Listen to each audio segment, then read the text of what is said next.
Labs over Fabs, why the US and Europe should invest in the future of semiconductors. To discuss, we have on one of the two co-authors of my report entitled Labs over Fab, Chris Miller, professor at Tufts University, and Jan-Pieter Kleinens, who is the Project Director, Technology and Geopolitics at SNV, which is a Berlin-based think tank for tech policy.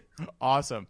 So, Chris, when I read Labs over Fabs, my first thought was, why did you have the impulse after during the time of Chips for America Act and so much policy attention, the semiconductor space finally, and the need for industrial policy in the US? Why did you have the urge to say, wait a minute, why don't we focus on this? Yeah, it's a great question. And I think we thought hard about the title of the report, and we titled it not Labs, not Fabs, but rather Labs over Fabs. Because we're not trying to say that fabs aren't important. Obviously they are. There's a really strong argument trying to incentivize and encourage fab production. We've already seen after TSMC's announcement that it's going to build in Arizona, a number of its suppliers also announcing they're going to build nearby. But it's a question of marginal dollars. If you've got a $1 billion or $50 billion to spend, where is that going to go the furthest? And that's where when you start thinking about what does $1 billion worth of subsidies for fabs get you versus what does $1 billion of subsidies versus something else get you? It seemed to us there was a lot of scope for asking that question and trying to think through what the answer was.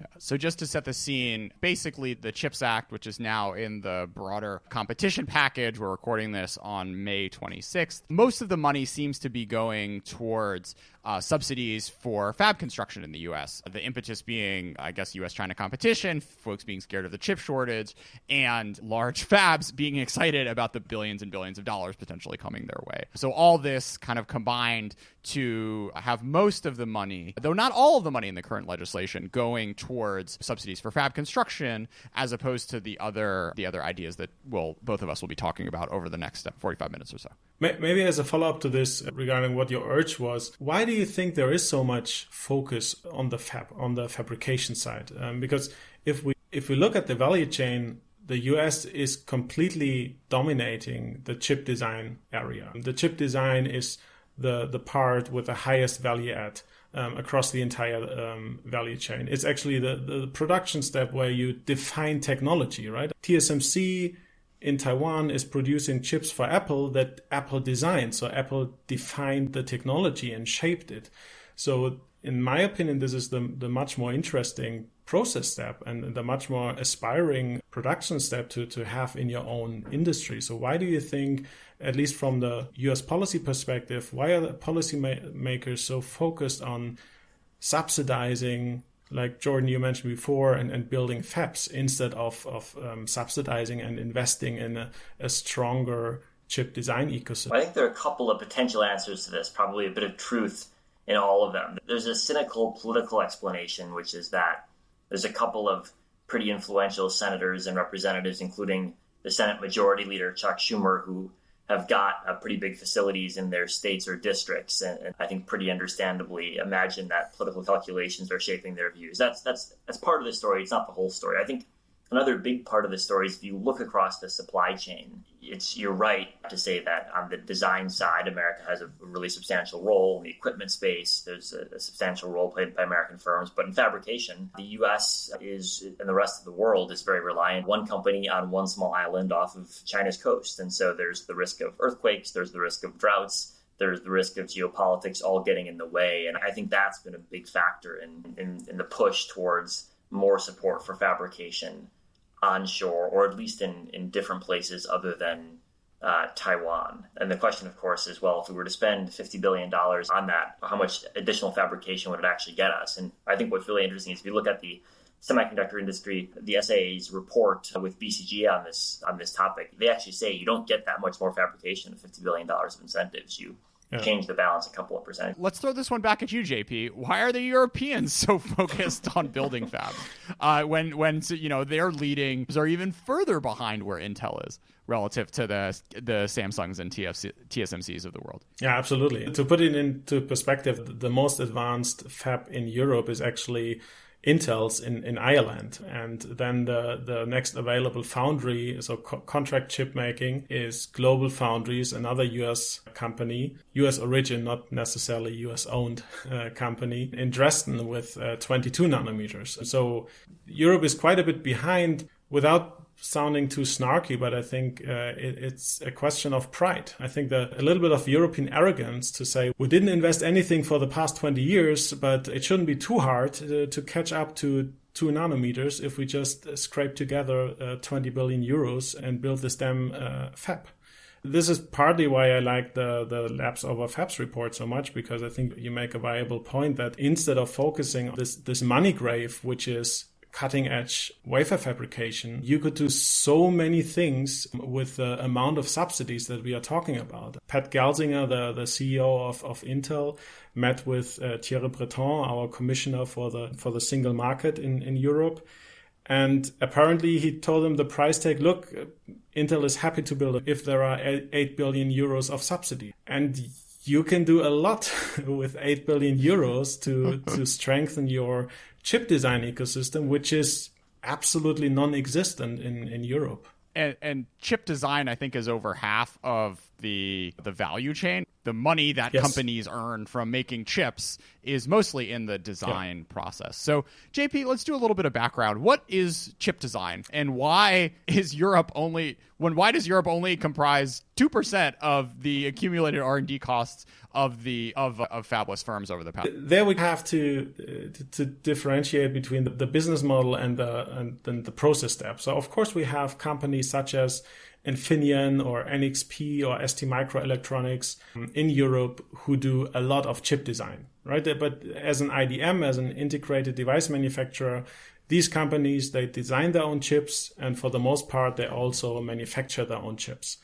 But they are focused on chips that don't necessarily benefit from the most advanced, the most cutting edge manufacturing. If you talk about the charging circuit in your iPhone to charge your battery, or if you talk about the electric vehicle that needs a whole lot of semiconductors, then typically in these areas, you don't need the 5 nanometer, the 7 nanometer, the 2 nanometer wafer fabrication. But you're totally fine to run it on 20 nanometers, on 40 nanometers, on 90 nanometers, on different materials even. And that's what the European players focus on. They focus on the niche that they are really strong at: automotive semiconductors, power semiconductors, sensors, all these kind of things. In this area, you really don't rely on cutting edge wafer fabrication. And that's why, even though European industry is still strong in certain niche markets, we don't really have a competitor to NVIDIA or a competitor to AMD or a competitor to Qualcomm in Europe. Because over time, European semiconductor companies slowly moved out of the consumer business. And the consumer business is really where you have the economies of scale, the volume that you need in order to design and then to manufacture the most advanced chips. Apple, in the fourth quarter of 2020, Apple sold iPhones worth $65 billion US dollars. If I sell $65 billion US dollars worth of iPhones in a single quarter, I can totally invest a couple of billion in designing my own chip and manufacturing it. No problem at all. But there are just very few markets that have similar economies of scale and volumes.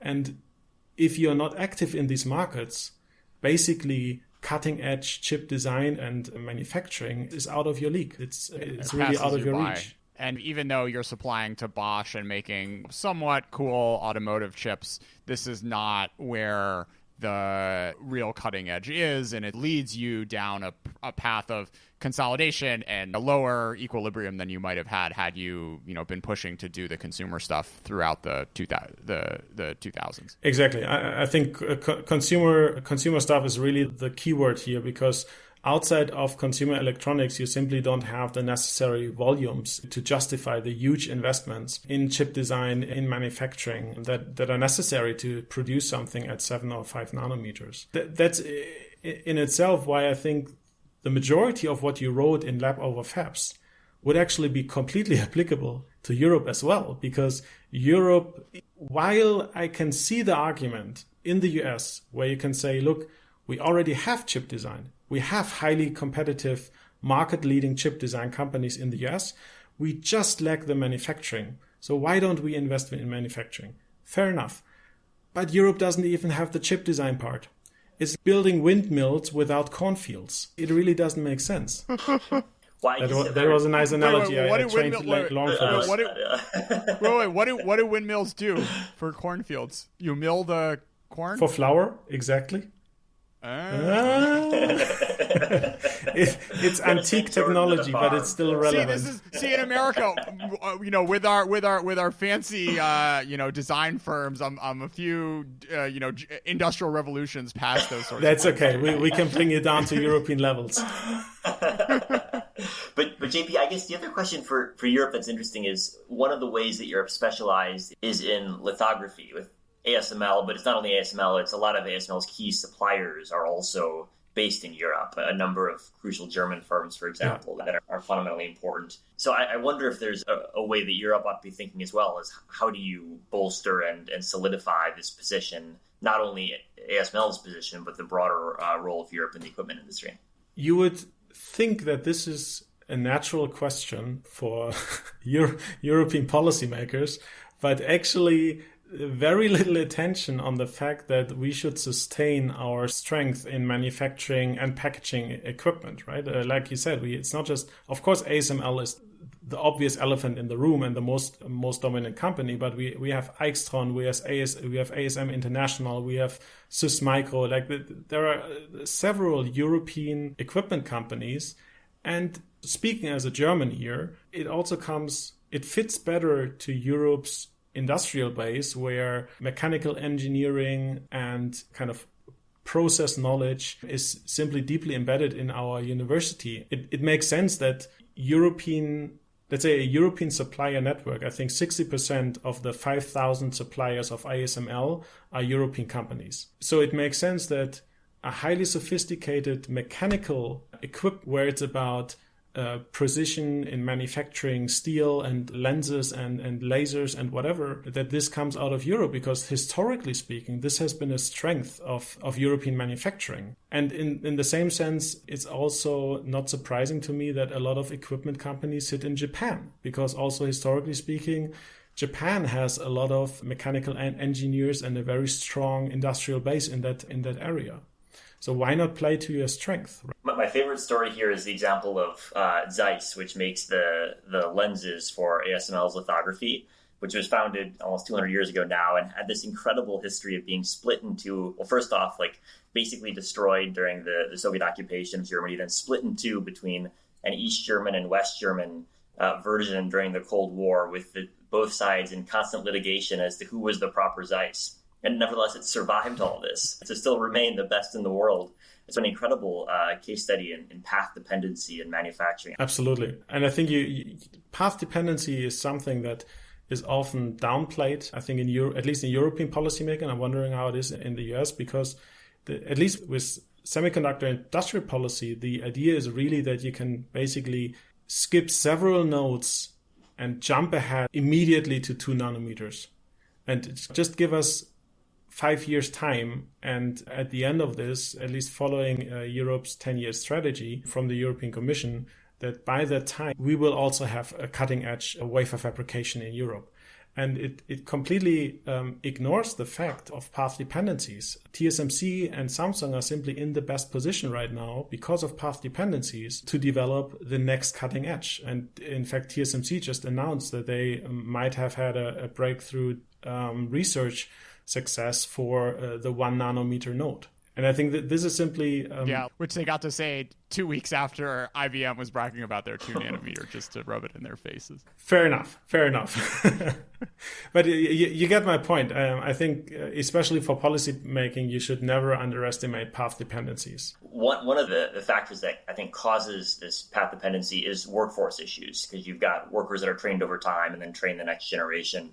And it seems like that's something that Taiwan has managed to do extraordinarily well, build a cadre of people and have universities directly plugged into the education system that's leading people to TSMC and the other producers there. I know, Jordan, you've done a bit of look into this in the U.S. case, but maybe it'd be interesting to hear both in U.S. and in Europe. What are the challenges that the semiconductor workforce faces? Fundamentally, I think the issue over the past 25, 30 years has been that if you're engineering minded, you can have a much stable and likely more lucrative career doing software engineering as opposed to hardware engineering. Coming out of college, the Googles and Facebooks of the world will literally pay you twice as much as what you could get if you were working at an Intel or a Global Foundries. And this was not necessarily the case in the heyday of Silicon Valley, but coming back to like national strengths on the one hand, like it's not bad for people to sort themselves into the places in their economy where they can create the most GDP or what have you. But the issues are when you hollow a workforce out enough that you leave like national gains on the table and also open up vulnerabilities of the sort that we saw really manifest over the course of 2020, where the kind of lack of manufacturing capacity and know-how was really made apparent in America's struggles to deal with PPE and what have you. Though, of course, with vaccine manufacturing, that's a whole nother story, because that career path has been something which has like remained lucrative, and there have been like very healthy world-beating companies over the past few decades that have thrived and not lost their workforces out to Twitter and Facebook. So in our piece, we talked about scholarships, which excitingly is something which has made it into endless frontier. There's billions of dollars actually to subsidize STEM, and I think in particular sort of electrical and mechanical engineering. I want to come back to how to make money go further as opposed to just subsidizing fabs. Chris, can you tell the story of the origins of EDA tools and what lessons we can learn from that? Yeah, it's a fun piece of history. And EDA today is a relatively small slice of the semiconductor supply chain in terms of the number of dollars that go to EDA companies, but it's impossible to make semiconductors without them. And in the earliest days of the industry, most chip firms had very basic EDA tools that they used in-house. So there weren't firms that did it on their own. It was every company, or at least the big companies, had their own internal models. But over the final years of the 1970s and into the early 1990s, DARPA and the National Science Foundation in the U.S. began to give out really pretty small grants in the hundreds of thousands or a couple $1 million range. Is nothing big in comparison to the types of money the U.S. government normally spends to a couple of universities, Carnegie Mellon and Berkeley, chief among them, to create centers of excellence in computer-aided design, as it was then called, CAD. And out of these pretty small investments were born a series of different EDA companies, which eventually consolidated into the three biggest ones, Cadence, Synopsys, and Mentor, that we have today. As return on investment goes in terms of government spending, it's got to be the best bet that the U.S. government has ever made, both because these are three important companies economically, but also because if you want to control the global semiconductor supply chain for your foreign policy purposes, these are three pretty excellent kill switches that the U.S. has used against a number of Chinese companies. And so when I think about what's the best way for the government to spend money, I look at this as a case study of government spending gone very right, that you were able to take a small amount of money, run it through just two universities, basically a couple of faculty members. The number of people that were involved in this origin story is counted really in the dozens, and yet they've managed to create these world-beating companies that are almost impossible to replicate. And so I think the question we have to be asking is, how do we do that? What's the right way to replicate that success? That story and case study, because recently I stumbled over DARPA's Toolbox initiative. Maybe you've seen or heard of it. And basically what DARPA says is, for their own researchers and contractors, it's so frustrating to negotiate license agreements with semiconductor IP vendors and also with EDA tool vendors. And it's such a high price point, and it is so much overhead that eats away time from the researcher actually doing what they do best, doing research, that the Toolbox initiative from DARPA is basically a collaboration with semiconductor IP vendors, where DARPA already negotiated all the important stuff out of the way, and it simply streamlines the process for the researcher to access all that semiconductor IP. And for me, this is a straightforward, pragmatic approach to lower the barrier for everybody. Of course, they talk about democratizing chip design, but streamlining the process and thus making it more accessible for everybody to simply innovate on chips. Yeah, and the big question, I guess, certainly being asked in the US, but probably more broadly, is we've got these case studies of success like DARPA. what type of institutions is it that can replicate that success? I think part of the explanation in the U.S. is that because DARPA is in the Defense Department and the Defense Department gets its appropriations approved much more easily through Congress than any other part of the government, no one asks very many questions. And so as long as they hire good people, it's easier for them to take big risks and not suffer if some of the risks don't pay off. But it can't be the whole part of the story. Jordan, I know you've been tweeting laments about changes in the legislation coming through Congress about ways that they've stripped out technology funding. What do you think? So I've talked about this a little bit on other shows, so I don't want to go too far in depth. But what I will say is that even though the kind of civilian spending has been cut dramatically from what the initial tech directorate was proposing, there is money authorized for a microelectronics lab. And it still remains to be seen if that money is going to be realized and if it's going to be run in a smart way, which kind of builds on the success of the DARPA sandbox and turns it into something which is really scalable and actually allows more startups and more like hungry grad students with clever ideas to work on world-class equipment, see silicon and actually figure out how far their sort of lab breakthroughs are from turning things into actual products. So I am actually cautiously optimistic, at least on the chip side, that there are some interesting novel things in the new Competition Act, which is currently winding its way through the Senate, that are reminiscent, if not word for word, out of our Labs over Fabs piece. Well, yeah, the idea of this quote-unquote democratization of the ability to do research that JP mentioned, I think is really important. And there's a number of examples of this in the history of the industry. I think back to I think it was the early 1980s when DARPA funded the first Fabs service it was called MOSIS. And this is before before Foundries really existed. And so you had to know someone at Intel or know someone at National Semiconductor if you were a university research, to actually get chips made. And so DARPA funded this thing called MOSIS, which would let you use the ARPANET, the early internet, to send in your design, and they would find spare capacity at different fabs in Silicon Valley. And if you had a couple batches of wafers you wanted produced, they would find you a slot. And I think this is actually pretty important because it made it possible for people at universities to design and then have produced their own chips in a way that would have never been possible to do if there wasn't a service like this. What is IMEC and why does it matter?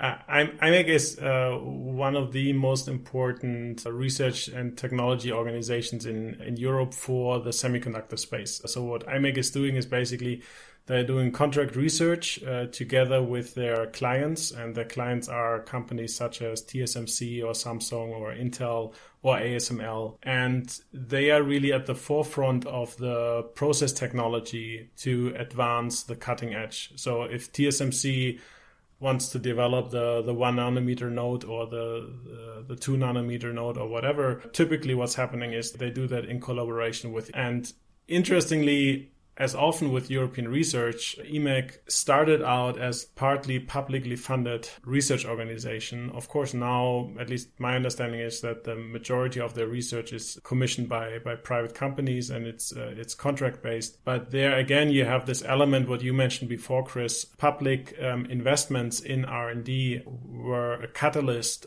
for broader innovation across the entire value chain. There are other relevant RTOs specifically for semiconductors in Europe, such as CEA-Leti in France and Fraunhofer in Germany. And interestingly, if we look at the kind of average R&D power, so to speak, of the different regions, Europe is really boxing above its price tag. So even though we have a minuscule share of the entire value chain in terms of sales, we are around 8 or 9% of global IC sales, European companies, the European research contribution is actually significantly higher, around 20%. And this is partly because of the importance of the European research and technology organizations to collaborate with US companies, with Taiwanese companies, with Chinese companies to advance semiconductor research. So for me, this again speaks to the really division of labor across the entire value chain. And it's what you mentioned before, Chris, with EDA and export restrictions, that it's really indispensable to develop modern chips. You can make that case for many other parts of the value chain, where if you take out this one piece, be that the ASML EUV lithography machine or the Japanese photoresist or the Taiwanese fab, everything breaks down. So how can we make this value chain more resilient and keep it global? That's the big question, especially since I think everyone wants their piece to be more resilient, but not necessarily everyone else's pieces to be more resilient. Exactly. Yeah, it's just adding up when every country is like, yeah, we're going to get 20% market share by 2030. It's no, there's only one pie of 100%. Exactly. Someone's going to lose. I love that line, JP, in your report where you were like, in 2018, the European Commission again planned to strengthen the EU's chip design ecosystem through a European Design Alliance and strategic design initiatives. Instead, the EU's fabless factory shrunk by 50% over the last 10 years. Yes. So, easier said than done. It's one thing to say, we're going to spend all this money and we're going to win back the future. This is something that China is running into as well, right? Like with the Made in China 2025 saying we're going to do 70% of all of our chip consumption by 2025, produce it domestically. Like they're going to miss that by, I think it's going to be something like 25%. IC Insight's projection. Yeah. Very much easier said than done, riding against trying to bend the path dependencies and sort of market realities. Though I think it's not completely unrealistic that over a longer time horizon, investing in education as well as the sort of resources for those people who are getting the PhDs to have the venture ecosystems and the tools to be able to start and compete and grow in a smart way. It's not impossible, but this is just really difficult stuff to bend. It's one thing for the US to cut firms off from technologies, right? That's the easy part. The hard part is like making sure that the new companies that start in your country get new customers and are able to compete with the established players. What do you guys think of the recent announcement talking about more collaboration across the value chain that South Korea and the US government, to my understanding, have this memorandum of understanding where they want to strategically invest in the semiconductor ecosystem? What are your thoughts on this? Have you heard anything more about it? Because it sounded really interesting in terms of a more collaborative approach instead of reshoring and strategic autonomy and all of that.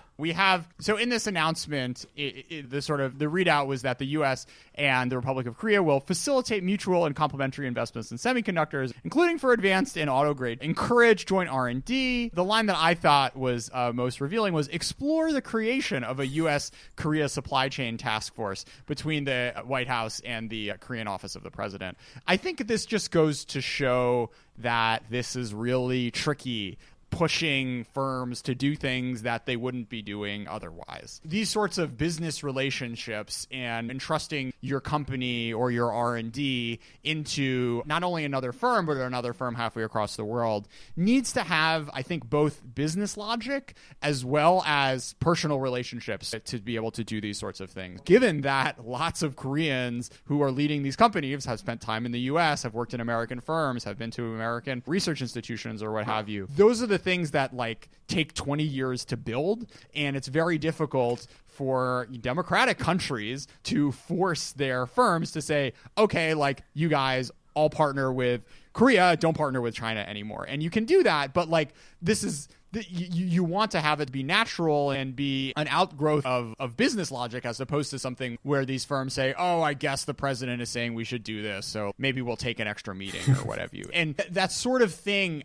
it's not unhelpful. And clearly all of these business leaders are getting the message. America is not China in that if a company doesn't do what the president wants, Biden can throw the CEO in jail. Or when you hear stories of Chinese firms not really wanting to do an investment in Belt and Road, and then they get the call from their state bank, which is their only source of lending, and they say, no, you're doing this project in northern Pakistan. And they say, okay, I guess we're doing this project in northern Pakistan. That level of leverage is not something that the U.S. has. What the U.S. can do is the U.S. government can do things like change procurement rules for the federal government to say, we will welcome joint Korea-U.S. collaborations and what have you. And maybe like NSF funding can be more oriented toward U.S.-Korean collaboration, that sort of thing. But this is a big boat, and the tools which are available to the U.S. government are slightly different when you want to realize these tech partnerships and do this sort of like international technology outreach than what would you do if you were, say, sitting in Beijing. And again, this is not to say that this stuff isn't important, but it is an extra degree of difficulty in making these kind of partnerships, which we also saw announced in the US-Japan context, make sense. The one thing which I will say complicates all of this is Congress's push to buy American. And I read through the 100-page summary of the Competition Act last night. I'll get through the 1,000-page full-text version at some point, I promise. I guess that's my Memorial Day weekend reading. Oh, my Jesus. God. But anyways, on the one hand, there are all these statements where it's like, it is the sense of Congress that it's really great and like Korea's really cool and Japan's really cool and we should collaborate with them on technology. But there's also 200 pages about buy American this and buy American that. And talking about putting your money where your mouth is, if you're not going to buy stuff from South Korea and Japan, even though these are the countries that you're most comfortable with and most excited to collaborate with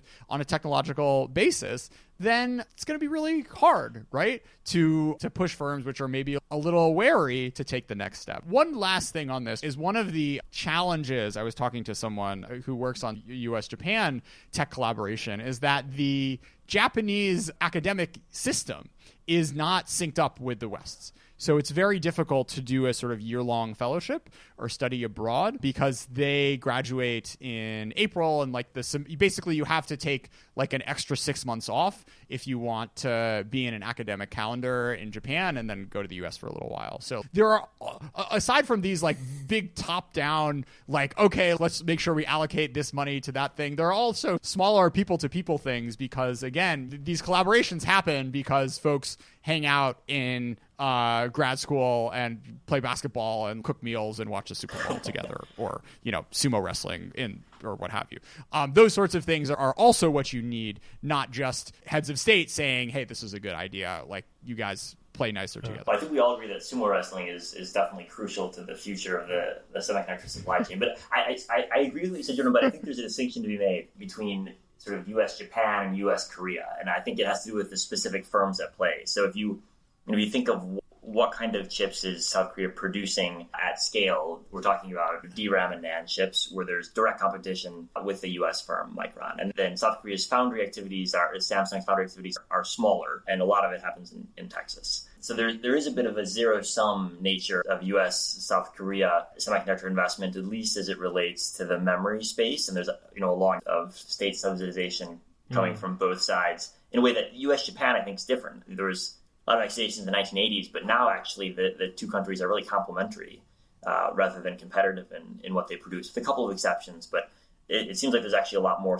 space now for the U.S.-Japan, and I think Europe as well with the U.S. Again, there's not a whole lot of head-on competition. There's a lot more complementarity than with Korea. So in some ways, Korea seems like the toughest nut to crack if you were trying to get a joint R&D partnership up with an ally or something along those lines. If you imagine there's a bilateral task force on semiconductor supply chain between South Korea and the US, at the end of the day, to make this task force work, you have to have an understanding of the actual supply chain. So companies need to let their pants down and say, look, this is what we are highly dependent on. A little bit what happened with the BIS call now for the vulnerabilities in the manufacturing and packaging supply chain. But of course, this was all on the record. So in between the lines, you read a little bit of information where the dependencies lies. But in such a task force, I cannot imagine that a US and South Korean competitor tell each other, oh, these are actually our vulnerabilities and we have no idea how to fix it in the long term. And if anybody would pull the plug, we would be screwed. I don't see that happening in any bilateral task force, to be honest. JP, I'm really glad you read that stuff because honestly, I thought I was the only one. Those BIS submissions, they are really super interesting. Super interesting. I'll put a link in the show notes. But yeah, no, basically it was these firms telling the Commerce Department, hey, look, tungsten, it's a fucking problem. Like, we got to get our hands on some tungsten. Chris, helium, huge Russian players, like 60% of the world's helium comes from Russia. And don't know how that happened, but there's also, I never knew that there's a helium reserve in the US, and there's something interesting going on that But JP, they're canceling it because they were trying to save money. They sold it like exactly the wrong time. And it was like the biggest, like these reserves are very tricky, but like Congress basically did the opposite of what they should have done. Beautiful. And now they're going to have to like turn it back on, which is going to be twice as expensive as had they never turned it off in the first place. So. Just last shout out to I never thought I would say this, but last shout out to the BIS call for request there's a small US company that handed in like a 3 or 5 pager, and you can see there are spelling errors. And at the end of the thing, they even say, sorry, we have done this quite quickly. If you want to know more, please hit us up. But it's a PCB manufacturer. And they make the wonderful point where they say, look, you're worried about your manufacturing base.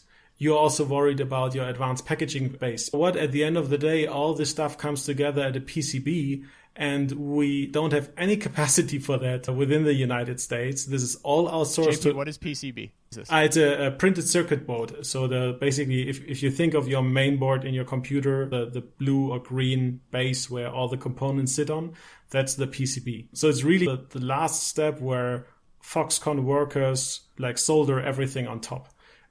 But it's also super easy to exploit the PCB to compromise a device. So there's a huge national security dimension. It's completely outsourced because it's way too labor intensive. It's considered low tech by chip design standards because it's just a PCB. But this small company makes a wonderful argument that says, basically, it's nice that you think about all the previous production steps, but if it's about national security and resilience, you shouldn't forget about this last part, even though it's not sexy. I thought the Foxconn submission was pretty underwhelming too. It's you guys basically have promised this plant, which now no longer exists, and now you're telling America what to do, and you have spelling mistakes. Like, oh, it's awkward for everybody you're involved. like a multi-billion-dollar company. I'm sorry, no excuses. Chris Miller, JP, thanks so much for coming on China Talk. Thanks so much, Jordan. 24 hour 我不休息，我帮我的家人，我帮我的兄弟，我帮我的梦想不休息。舒服的感觉跟弱者我要证明，他们全部都是错的。不是野兽 ，Let's go， 做事保持警惕，我的总是我的，我不能休息。哎，24 hour 我不休息，我帮我的家人，我帮我的兄弟，我帮我的梦想不休息。舒服的感觉跟弱者我要证明，他们全部都是错的。不是野兽 ，Let's go， 做事保持警惕，我的总是我的。他们想beat me down，但是太困难。 我活的每天都像在过新年，像过圣诞。每一次受伤后都会变更强，我血液变滚烫。我把我诚实背在我身上，无论怎样传来了声浪。看哪里 catch run for my safety， 我不对累积。扣满住了顶着新的脸，只要闪得出水滴。对比，不要再让你们哄我做对比。我做的每个动作都闪耀像流星的轨迹。Same shit different day， 嘻哈地位被我捡起。 我过得越来越富裕，越会让我想起曾经的点滴。曾经我除了我自己，Nobody trust me。现在我家喻户晓，看上了白色的法拉利 flexing， 我不用休息。24 hour 我不休息，我帮我的家人，我帮我的兄弟，我帮我的梦想不休息。舒服的感觉跟弱者，我要证明他们全部都是错的。我是野兽 ，Let's go， 做事保持警惕，我的就是我的，我不用休息。哎，24 hour 我不休息。 我帮我的家人，我帮我的兄弟，我帮我的梦想不休息。舒服的感觉跟弱者，我要证明他们全部都是错的。我是野兽 ，Let's go， 做事保持警惕，我的总是我的。随便随便别提，我也能像奢侈品一样非常的高级。晚上我都不需要结束，拉一拉手刹就可以飘碟。现在设计我把钱可借，放进我的本不会爆裂。所有新有的好儿童除了几何落，但我开始要钱。我们不是搞起耍的，少跟我整那些假的。花法挣的钱不是抢的，我才不得管你们到底咋个想的。我和我兄弟喝醉草，夜里面我们就会聊。碰到时间凌晨4点，骗到成都我们两个对标。骑了车油门踩进融融，东西那像是有恐龙。眼睁睁的看到我们走红，我晓得天上我才那就必定有用。他们只看到我外表的光线，忽略了我有的经历，回到改变你的经济，这一切来之不易。我必须要捍卫我领地，我不能休息。24 hour 我不休息。 我帮我的家人，我帮我的兄弟，我帮我的梦想不休息。舒服的感觉跟弱者，我要证明他们全部都是错的。我是野兽 ，Let's go， 做事保持警惕，我的总是我的，我不用休息。24 hour 我不休息。我帮我的家人，我帮我的兄弟，我帮我的梦想不休息。舒服的感觉跟弱者，我要证明他们全部都是错的。我是野兽 ，Let's go， 做事保持警惕，我的总是我的。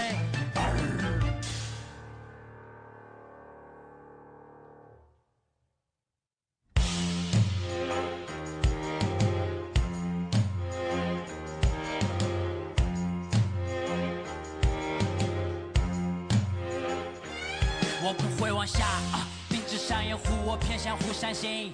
就让暴风雨再来猛烈点，别留情。向着日出的方向不断前进。一柔克刚，四连拨前进。嘿，前面在燃烧，破晓。他们不相信，说我做不到。嘿，前面在燃烧，破晓。点亮这座城市，点亮眼里的目标。反抗，为了家人还有兄弟。想要整个夏天，努力整个冬季。格局不一样，我把你们当空气。男子汉大丈夫要做的惊天动地。红色血液沸腾，我站在紫禁之巅。月光下决战，把我说的话实现。如果你不理解，再多给你点时间。我也想要看看自己真正的极限。Who you are, put on your block。炎黄子孙弄得传染黄皮肤的 superstar， 我中国人。我的意志力就像万里长城在上升，面对不公平的条约在抗争，都站起来。新的世界，新的秩序在洗牌城墙内外，留下足迹会被历史给记载，全都没问题。没有什么门槛是我过不去 ，Cause I believe。听我站在紫禁之巅，说着我不会往下。冰之上有湖，我偏向湖山行。就让暴风雨再来猛烈点，别留情。向着日出的方向不断前进。一柔克刚，四两拨前进。嘿，前面在燃烧，破晓。他们不相信，说我做不到。嘿，前面在燃烧，破晓。点亮这座城市，点亮眼里的目标。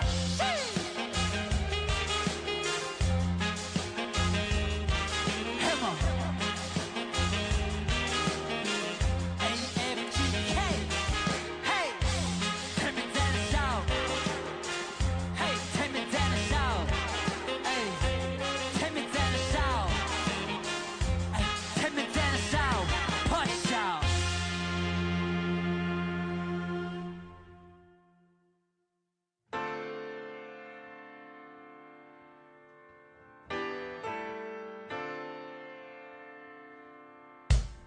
切，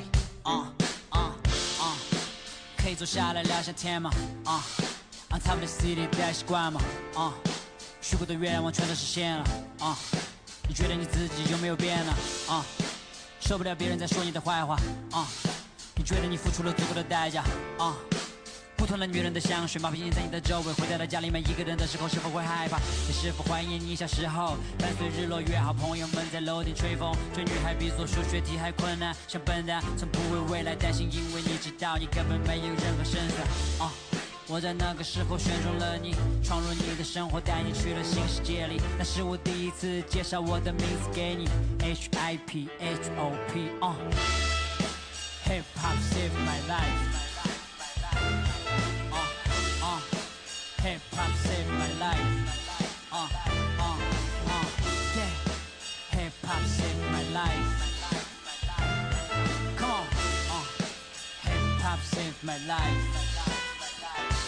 都给我闭嘴，我知道应该怎么做的。我过的生活是我做梦都想过的。还记得我出了地铁站就是个跑车店，我站在门口幻想有一天能开到灰皮线。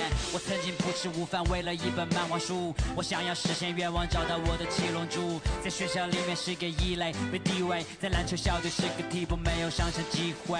直到了有一天你出现在我世界，我开始意识到和这些人的区别。我拒绝和他们过一样的生活，我说拒绝。我张开翅膀就没想过落地，哪怕精疲力竭，你让我大胆崇拜，别害怕，不要退后。你永远在我背后，你会陪我走到最后。你是个秘密，赋予我生命特殊意义。HIP HOP Hip Hop saved my life.